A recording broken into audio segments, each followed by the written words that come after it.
inside the training room, and my name is Christine Dwyer, and I'm the president of Platinum Presenters, the founder of Platinum Presenters, as well as a Beachbody coach myself with Team Beachbody. I want to welcome you to Charlotte Beach. This is in New York. Looks like Charlotte, but they pronounce it Charlotte. So I'm over here today to give you some great tips on how you can help groom your business to a bigger level, help more people get fit, but get healthy, as well as financially change their picture. So the first thing that I was asked was, what is the #1 tip that you can tell someone on what they can do to get started with this business when they've never used the Beachbody products before?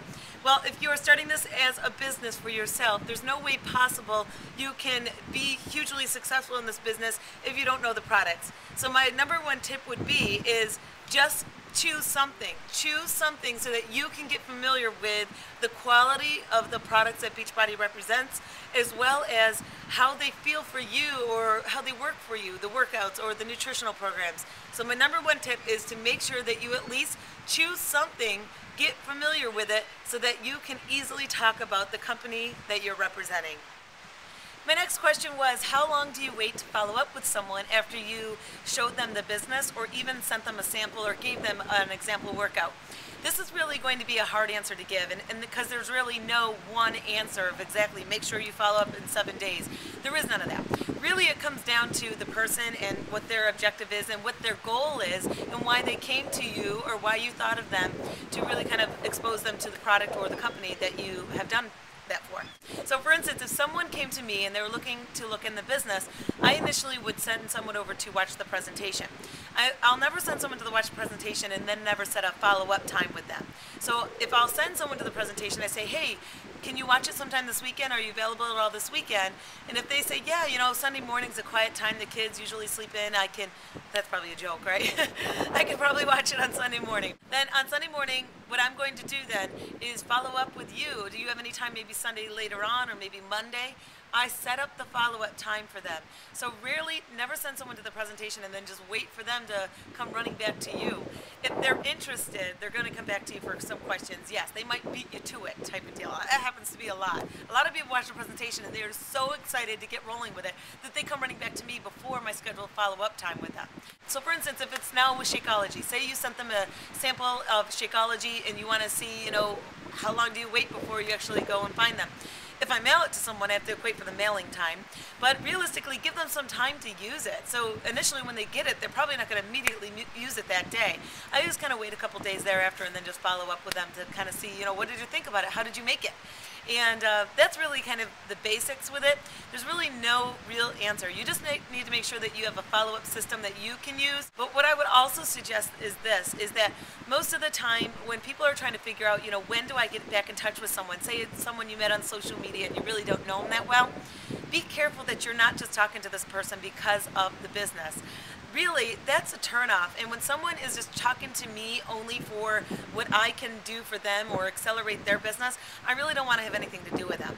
And that's kind of the same thing. You always got to put yourself on put your shoe on the other foot. How would you feel in this type of experience? So if it's someone that you put the business in front of or put a product in front of and you haven't heard back from them, they missed the appointment of when you set to follow up, I would just check in with them just to see how they're doing in life. I would just visit their Facebook or I'd text them or email them and just check in with them and say, hey, how was that camping trip you just went on? Or did your kids start school? I would just check back with them on life and keep my friendship, keep my relationship, and not pressure them thinking I'm just contacting them about the business. You know, I get asked this question a lot, and it's about being fit and thinking that you actually have to be really fit to do this business.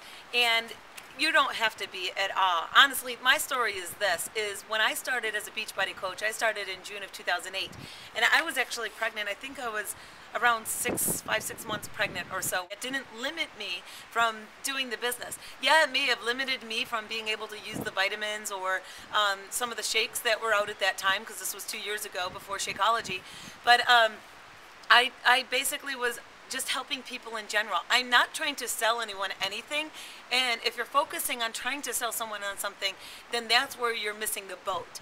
It really is not about selling someone something. So I was just a product resource. People knew who to go to for products that were already a household name. They knew to come to me, and I could just point them in the correct direction. That's all I was doing, was pointing to someone in the correct direction. But after I had my baby, I was fat. I would have a before. I've had 4 befores. I've had multiple befores. The thing is that I was fat. I didn't have baby with me, so people would not know that I just had a baby. They would just look at me as being out of shape. So I was doing this as a business because this is what I did. I took Carl Deichler's words. When I was pregnant and I was out there in California, he said to me, he goes, you know, you have a great opportunity. After you have your baby, you have such an opportunity to transform your body and stay on the journey and have people on the boat with you. So invite people on your journey with you to keep you accountable and actually follow through and get results. And that's what I did. So following the birth of my daughter, I actually chose, you know what, I'm going to be turbo, of course. I won't ever give up my turbo. Doing turbo, and then I did Chalene Extreme.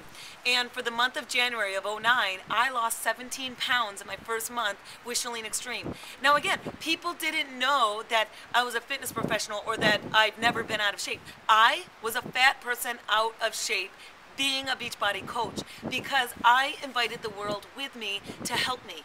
I needed that help because I'm habitual for being yo-yo. I'm habitual when there's not a lot of people knowing that I'm trying to stay leaner, that I will allow myself to go out and eat too many times or have too many cookies or too many whatevers. I will do that. But if I keep more people invited and keep them close to me and let them know what my goals are, they're going to keep me accountable.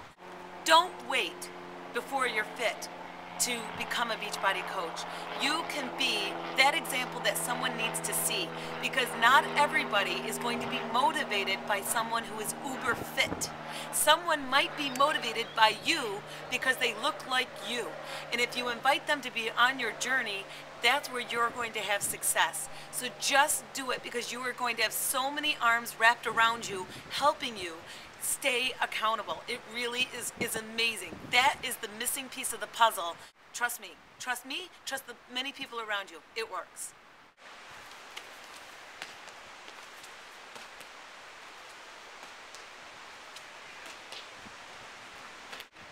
So I hear that there's a big problem out there.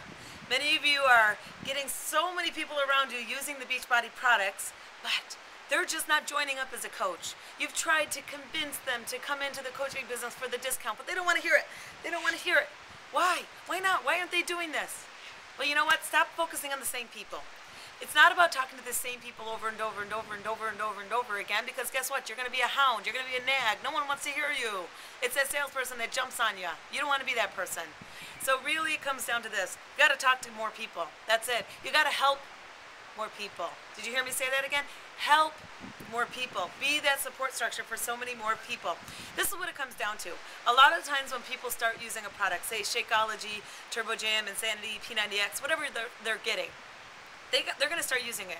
And if you're helping them with it, they're going to have results, period. They might have results without your help. That's the case, is that these are amazing products. People use them. It's going to work. You just got to use them. That's really what it comes down to. You got to give them time to have that environment around them see that. You got to have that time for them to notice it about themselves. So if they're using a product and they're getting great results, people around them, I bet you any money, are going to ask them, what have you been doing? And pretty much they're going to make that decision themselves. You know what?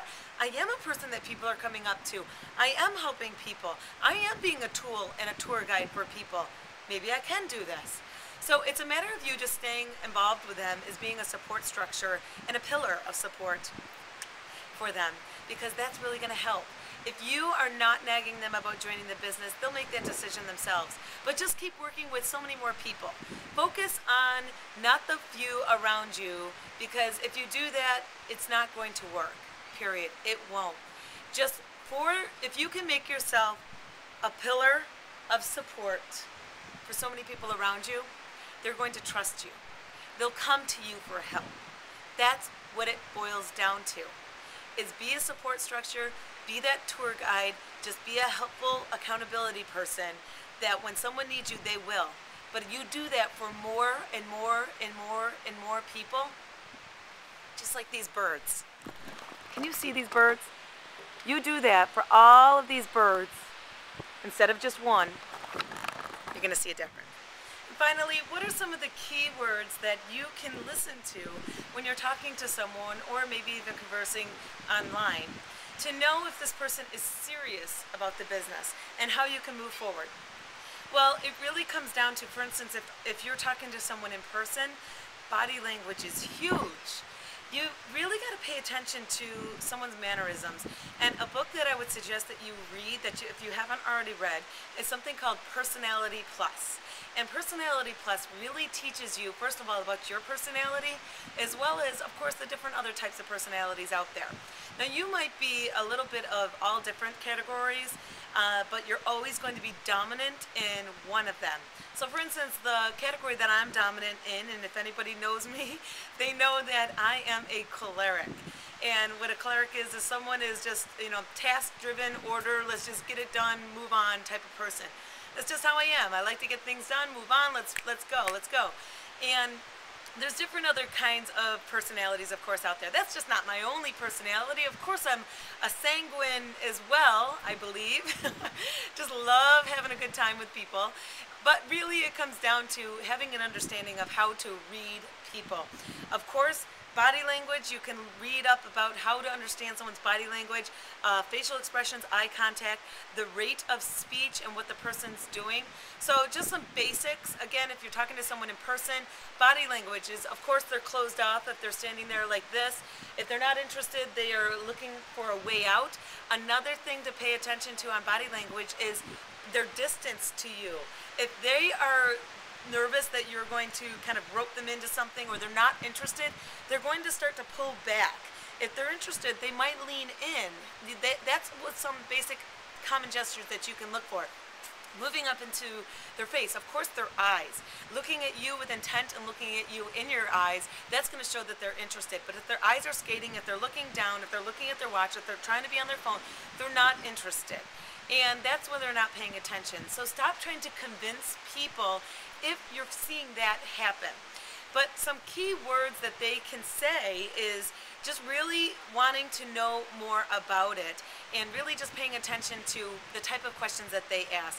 Now, if someone is asking negative questions to you, so asking you questions about, well, can I cancel? Or is this something that I can quit later on? Or can I return this before they even started? That person's already a negative person thinking that this isn't going to work out. I honestly don't really want to move forward with that person. I will say, you know what? They'll be fine to make that decision on their own. And the reason is because I don't need to convince anyone about this business. This is an amazing company, amazing products. I don't need to convince you. Sorry, you can go on. But if someone sees the negative in the beginning, I'm not going to move forward. I'm not going to try to convince anyone to it. I don't waste my typing fingers. I basically send them off nicely. That's really it. I don't try to convince anyone anything because I don't need to. So those are some things that you want to think about is body language, of course, in person, but when you're typing, if it's an email, it's a little challenging, but you really got to kind of read into some of their questions. And if they're trying to really look at it in a negative sense, that person doesn't see the positive aspect of it. I thank you so much for following me on Inside the Training Room. I really appreciate it, and I believe that, if we stay strong together as a team, so much is possible. And that's what I would totally suggest as my final tip. Stay connected to your coach, stay connected to the upline team, stay engaged in what is happening around you, and focus on the most important tasks that will move you forward. So you don't need to focus on every call, every webinar. Focus on the smallest things that will make you move forward in your goal. And I hope you enjoyed Charlotte Beach. See you next week. Bye-bye. Say I don't want to cause they put it on me in a way that I don't know if I'm going up for me.